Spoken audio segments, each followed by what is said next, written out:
So hey besties, come prep these lobster tails with me. I am a person who absolutely loves lobster tails, and I used to think preparing lobster tails was so hard, but they're actually super easy. You're not going to believe how easy it is. So I have my lobster tails out, and as you can see, they are still a bit frozen.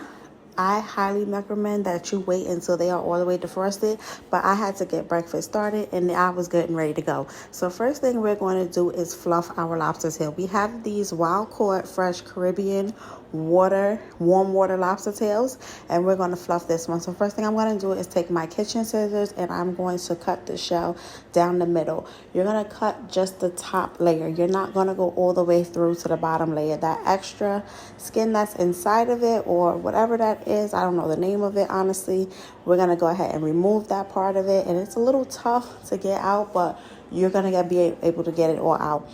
After we get all of that out, you're going to separate the meat from the bottom of the shell, and then you're going to take the top of the shell that you cut in half, and you are going to close it back together to sort of reconnect it, and then just let that meat sit on top, sort of like that. We're going to go ahead and let that defrost because the meat needs to be fully defrost for me to go ahead and properly fluff it. But after it is fully defrost, we're going to go ahead and fluff it, and I'm going to come back and show you how it looks once it's fluffed.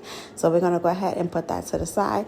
Next, we are going to wishbone our other lobster tail. So first thing we're going to do is cut the top part all the way through, as you see here, and we're also going to cut the bottom part as well. First I thought I can do both at the same time, but it wasn't working out, so I'm going to go ahead and start with the top.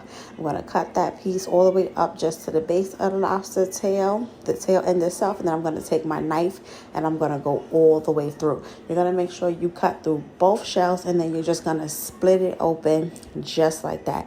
That is how your lobster tail should look when it is perfectly wishbone. After that, we're going to go ahead and cut the tails off the back of the lobster tail because you do not need those. And then we are going to go ahead, clean them off, and get them ready to cook. Now you have, in about 5 minutes, put completely fluffed and wishbone your lobster tail. And when I tell you it is super easy, I promise you it is so easy. I used to think this was so hard, but it is definitely easier. The more you do it, the more comfortable you become with it, the more it's going to seem like second nature, and you're just going to be able to do it with your eyes closed. So we were still over there cleaning out that lobster tail, so I'm going to make sure I get all those legs off of there because they are not necessary. We're going to go ahead, give it a good rinse, and then we're going to get it ready to cook. Then I'm going to show you what my lobster tail looks like after it's completely cleaned, wishboned, all the legs removed, and this is how it looks completely fluffed.